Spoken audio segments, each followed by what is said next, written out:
ରାଜା ନିଜେ ସ୍ୱୀକାର କରୁଛନ୍ତି ହେ ପକ୍ଷୀ ତମର କଣ ଦରକାର ତମେ ମାଗ।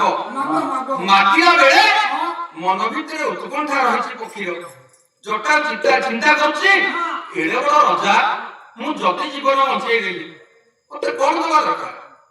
ହେ ରାଜା ଯଦି ତମେ ମୋ ଉପରେ ଏତେ ଖୁସି ଅଛ ଯଦି ମୁଁ ତମ ପ୍ରାଣ ବଞ୍ଚେଇଛି ମୁଁ ତମକୁ ମାଗିନି ତମେ ଯଦି ମତେ କହିଲ ଦବା ପାଇଁ ତାହେଲେ ମୁଁ ଯାହା ମାଗୁଛି ମତେ ଦିଅ। ରାଜା ସେଦିନ ସତ୍ୟ କରିଦେଲେ।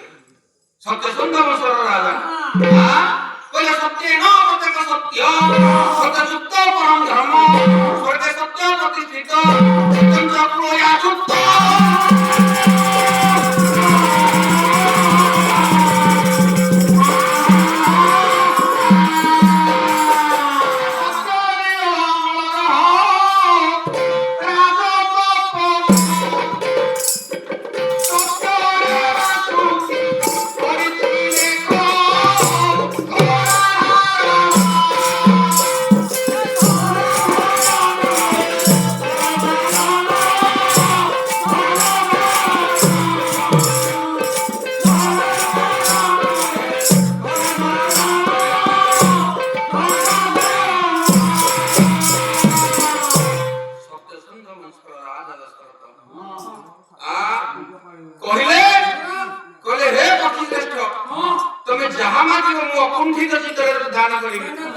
ସେତିକି ବେଳେ ପକ୍ଷୀ ଚିନ୍ତା କରୁଛି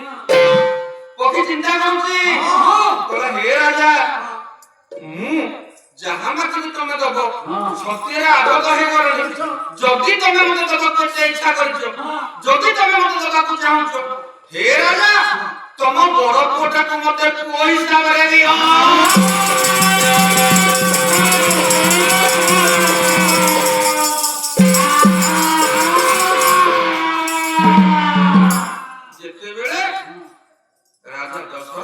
ପକ୍ଷୀରାଜ ଜଟାୟୁ ମାଗିଲେ କହିଲା ହେ ରାଜା ମୁଁ ମୋ ତରଫରୁ କିଛି ମାଗିନି ତମେ ଯଦି ଯାଚିକି ଦଉଛ ତମ ବଡ ପୁଅଟାକୁ ମତେ ମୋ ପୁଅ ହିସାବରେ ଦିଅ।